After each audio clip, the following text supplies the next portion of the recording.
Na leo ikiwa siku ya Ijumaa tarehe 25 mwezi Novemba mwaka 2022, mtazamaji hujambo popote ulipo na karibu katika taarifa zetu za Dira ya Hope TV. Kuna mengi ambayo nimekuandalia, lakini kwanza tupate yaliyomo. Naibu Rais Rigathi Gachagua aonya wanaotumia janga la njaa kuwaibiwa Wakenya watadhibiwa. Steering committee to provide a framework for mobilization of additional resources. Waziri wa usalama Kithure Kindiki asisitiza machifu watapewa bunduki ili kudhibiti usalama. We will improve on the equipment that you require. Na wataalamu wa afya Embu waelezea wasiwasi kufuatia visa vingi vya watoto kudumaa.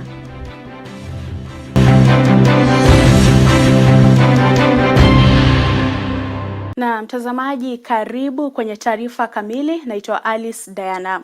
Na basi moja kwa moja tukianza ni kuwa Naibu Rais Rigathi Gachagua ametoa wito kwa Wakenya kupiga jeki juhudi za serikali za kukabiliana na ukame nchini kwa kuchanga pesa au kutoa msaada wowote utakaowasaidia waathiriwa wa baa la njaa.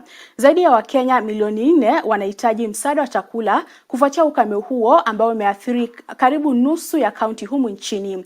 Akizindua kamati ya taifa ya kukabiliana na ukame Ijumaa, Gachagua amesema kamati hiyo itasaidia kuweka na kutekeleza mipango ya kukabili baa la njaa kwa ukame nchini, huku akiwaonya walaghai wanaotumia janga la njaa kuwapunja Wakenya kuwa watakabiliwa kisheria.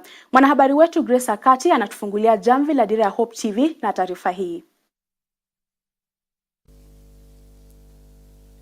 You may now leave at your own pleasure. Thank you, sir. Naibu Rais Rigathi Gachagua amesema kuwa kamati ya kitaifa ya kukabiliana na ukame ambayo ameizindua hii leo itasaidia kuweka na kutekeleza mipango ya kukabili baa la njaa na ukame nchini. The Republic of Kenya, Honorable Rigathi Gachagua. Kamati hiyo ya watu 15 itaongozwa na mkurugenzi mkuu wa kampuni ya Safaricom Peter Ndegwa, huku Murage Murimi kutoka ofisi ya Naibu Rais akiwa katibu. President has established the steering committee to provide a framework for mobilization of additional resources following increased public interest in scaling up of drought response to meet the needs of fellow citizens affected by the drought.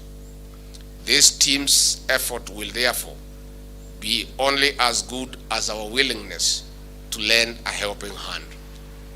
Now, more than ever before, we need to rekindle our spirit of Harambee and be our brothers and sisters keepers. Huku mamilioni ya Wakenya wakikabiliwa na baa la njaa kutokana na ukame wa muda mrefu, Naibu Rais amewataka Wakenya kuchangia kwa hiari pesa au rasilimali zitakazowasaidia waathiriwa.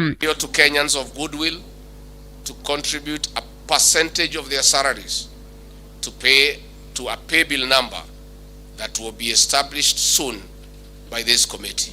Gachagua vile amewaonya walaghai wanaotumia janga la njaa kuwapunja Wakenya kuwa watakabiliwa kisheria. Amesema vikosi vya majeshi ya Kenya vimehiari kutoa mshahara wao wa mwezi mmoja kuwasaidia waathiriwa wa ukame, huku akitangaza kuwa makamishna wa kaunti watasaidia kukusanya michango kutoka kwa Wakenya ili kuzuia hali kama hivyo. Our men and women in the Kenya Defence Forces have offered to forego 1 day's salary to contribute to the response kit. The National Youth Service has followed suit. We appeal to Kenyans in food surplus counties to make their contributions through the offices of governors and respective county commissioners. The governors and county commissioners will work with the task force to be unveiled today and will coordinate the transfer of food to Kenyans suffering in deficit areas. Nikiripotia Dira ya Hope TV, mie ni Grace Ahati. Shukran sana Akati kwa ripoti hiyo. Tukiendelea ni kuwa waziri wa usalama Profesa Kithure Kindiki ametoa wito kwa machifu kuwa mstari wa mbele katika kuunga mkono sera za serikali. Akizungumza katika eneo la Embakasi, kaunti ya Nairobi, katika hafla ya kufuzu kwa machifu waliokamilisha kozi yao, Kindiki aliwataka machifu kuendelea kutekeleza majukumu yao ipasavyo, huku akisema baadhi yao watapewa bunduki ili kusaidia kudhibiti usalama katika maeneo walipo. Mwanahabari wetu Linda Kawira na taarifa hii. Kama njia mojawapo ya kukabiliana na uhalifu humu nchini, Waziri wa Usalama Profesa Kithure Kindiki amesisitiza kuwa machifu na manaibu wao kwenye baadhi ya maeneo yanayokabiliwa na uvamizi wa mara kwa mara watapewa bunduki. Kindiki hata hivyo amesema kuwa machifu hao watapigwa msasa kwanza kubaini uwezo wao wa kutumia bunduki na kupewa mafunzo ya matumizi ya silaha hizo ili kusaidia kudhibiti usalama katika maeneo walipo. All the Ngao officers, all the law enforcement agencies working under these conditions, you have the support of government as you undertake this special assignment. We will stand by you. We will improve on the equipment that you require to be able to combat these dangerous criminals, and we will not allow any discussion from any quarter whatsoever. Waziri Kindiki ameelezea haja ya kukomesha wizi wa mifugo, ujangili na ukosefu wa usalama nchini. So we are addressing that as soon as possible. We already have the leasing program where we want to retain about 200 cars and acquire an equal number in the shortest time possible. And therefore, we want to ensure that within the next 3 months, every ACC will be provided with transport so that they can be able to deliver services to the people of Kenya. Zikiwa zimesalia siku chache pekee kabla ya mitihani ya kitaifa ianze, Kindiki ametoa wito kwa machifu kutimiza wajibu wao kuhakikisha kuwa mitihani hiyo imeendeshwa kwa njia salama hadi itakapokamilika. Kwa upande wake, Inspector Generali wa polisi Japhet Kome ametoa hakikisho kuwa huduma ya kitaifa ya polisi itaendelea kushirikiana ili kutoa usalama kwa nchi. As the National Police Service, we will continue to partner with Ngao. We have no option. We must work together in providing security to our beautiful country and also our borders. Nikiripotia Dira ya Hope TV, langu jina ni Kawera Linda. Personal number 2022. Shukran sana Linda Kawira kwa taarifa hiyo. Kwingineko ni kuwa Rais William Ruto amemjibu kiongozi wa Azimio Raila Odinga baada yake kuwatetea makamishna wanne wa Tume Huru ya Chaguzi na Mipaka nchini IEBC ambao hatima yao inajadiliwa na kamati ya bunge kuhusu haki na sheria JLAC. Makamishna hao ambao ni Juliana Cherera ambaye ni naibu mwenyekiti wa IEBC, Francis Wanderi, Justus Nyang'aya na Irene Masit wanakabiliwa na tishio la kubanduliwa afisini kufuatia hatua yao ya kutofautiana na mwenyekiti wa IEBC Wafula Chebukati kuhusiana na matokeo ya uchaguzi wa urais wa Agosti 9. Hapo jana kiongozi wa Azimio Raila Odinga aliwashauri makamishna hao kutohudhuria vikao hivyo vya bunge, akitaja hatua hiyo ya kuwatimua kuwa kisasi cha siasa. Raila vilevile alishtumu Rais Ruto kwa kurudisha nchi katika enzi za udikteta wa Nyayo, akisema ataongoza shinikizo kupinga hilo. Rais Ruto hata hivyo amekashifu Raila akisema naibu mwenyekiti wa IEBC Juliana Cherera na wenzake watatu lazima wawajibishwe kwa kujaribu kubatilisha maamuzi ya kidemokrasia ya wananchi. Kupitia mtandao wa Twitter siku ya Ijumaa, Ruto alisema bunge linafaa kuruhusiwa kuendelea na uchunguzi wake kuhusu mienendo ya makamishna hao wanne.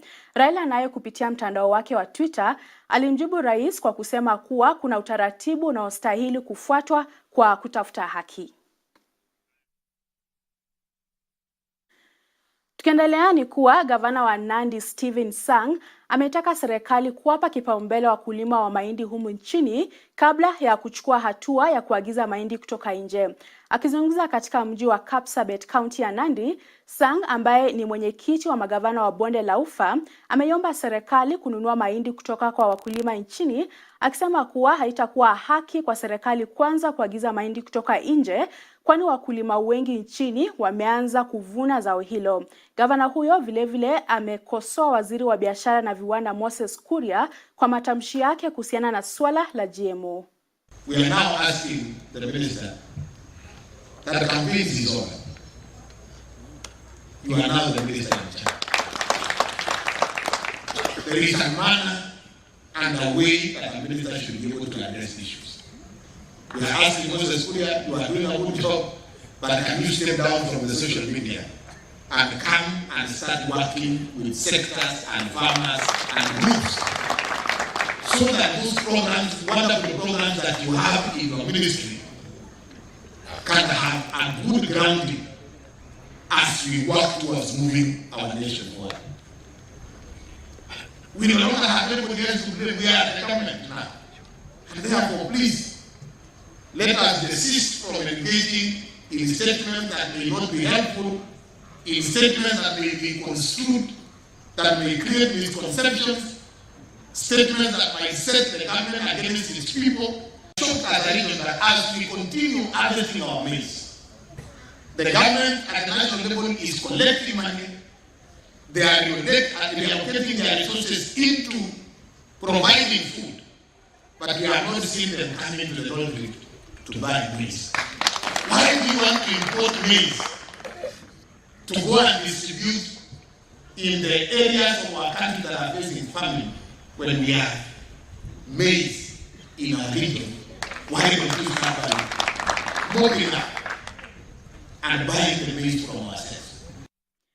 Tukitoka kaunti ya Nandi turudi katika kaunti ya Nairobi, ambapo kamati ya bunge ya afya hii leo imezuru kituo kikuu cha halmashauri ya usambazaji dawa na vifaa vya matibabu humu nchini KEMSA, eneo la Embakasi jijini Nairobi, kwa minajili ya kukagua mandhari ya ghala jipya la dawa na pia utendakazi wa shirika hilo. Kamati hiyo imeipa changamoto usimamizi wa KEMSA kuharakisha mikakati inayonuia kuimarisha halmashauri hiyo. Mwanahabari wetu Pendo Karima anaripoti hii. Kamati ya bunge inayohusika na afya imezuru makao makuu ya halmashauri ya dawa nchini KEMSA ili kujua mengi kuhusu halmashauri hiyo, ikiwemo utendakazi na changamoto mbalimbali. Wanachama wa kamati hiyo wameeleza kuwa halmashauri hiyo inadai baadhi ya kaunti nchini hela, hali ambayo imechangia kudorora kwa utendakazi wake. Wanachama hao wameongezea kuwa tashwishi inayotokana na kusimamishwa kwa baadhi ya wafanyikazi kama miongoni mwa changamoto hizo. You are aware in the recent past there's been a problem problems that came during the COVID period. For example, there are issues of debts which have not been paid, although they have supplied.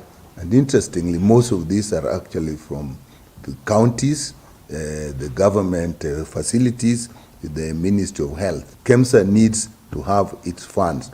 And so if debts outside there, that's a major challenge. They have also informed us of the litigations that have come arising from the reforms that they wanted to make, particularly in relation to human resource. And so that they had some workers that had been sent home, and they wanted to get the process on and clear the matter, whether they are dismissed, whether they are coming back to work. But there are litigations in court that have stopped that. They also experiencing some organizational and process challenges.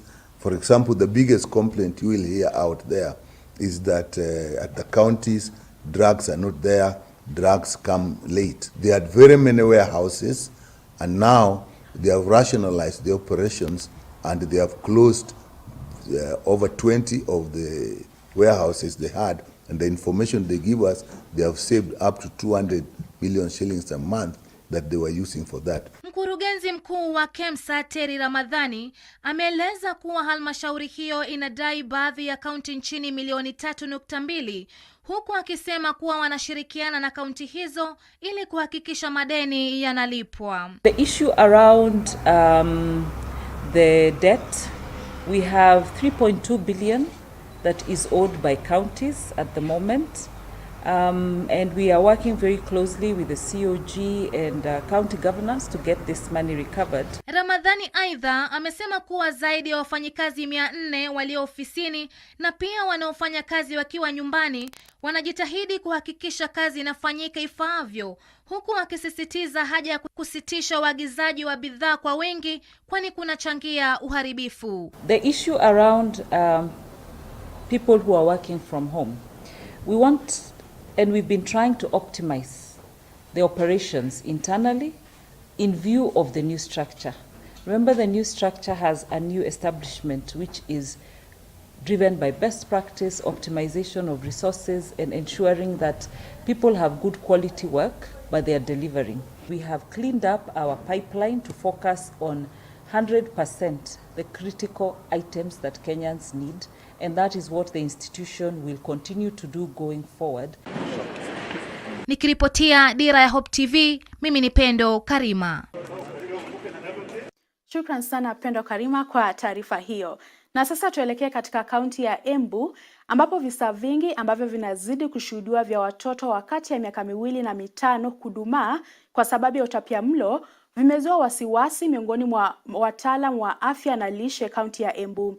Kulingana na utafiti wa idadi ya watu kuhusu afya ambayo ilifanywa mwaka 2014, hali hiyo inayochangiwa na utapiamlo imefikia 26.8% humu nchini. Akizungumza katika kituo cha afya cha Kariuri katika eneo bunge la Embu Kaskazini wakati wa uzinduzi wa mpango wa malezi bora, kaimu mkurugenzi wa afya kaunti ya Embu Dr. Steven Kaniaru alisema kuwa malezi bora ya mtoto huanza akiwa tumboni ambapo mama mjamzito anapaswa kupata virutubisho vyote kwenye lishe yake. Embu County stunting levels are at 26.8%, which is above the national percentage, and this is such a worrying trend because that means that the Embu children are not able to achieve their full potential, because nutrition helps someone to grow and helps an individual to grow holistically, physically, mentally, and that means for Embu community our children will not be able to achieve their full potential. That means they are not able to be the best in their schools. They will not be able to be the best in their careers, because what stunting does, stunting limits one's potential. Tunahimiza watu waattend kama clinic 4 kwa at least 4, but kama inawezekana naweza fanya hata 8. So 4 ANC, 4 clinics za kina mama, tunaona percentage kidogo sana yenye wanafanya 4 clinics. So ningetaka kuhimiza kwamba ukishajua kama uko na mimba, the earliest possible tuanze kufanya hizo clinics, ndio sababu mpatiwe hizo mawaidha kwa hizo clinics, na diposa tuanze malezi bora mtoto akiwa kwa nini? Kwa tumbo ya mama. Because tusipoanza malezi bora hapo, then tutapata mtoto mwenye hana afya mzuri. Na taarifa hiyo kutoka kaunti ya Embu ndio inatukamilishia taarifa zetu za Dira ya Hope TV jioni hii ya leo. Shukrani sana mtazamaji kwa muda wako, na kwa niaba ya wote ambao wamefanikisha taarifa hizi na kutakia usiku mwema na wikendi njema, jina langu ni Alice Diana.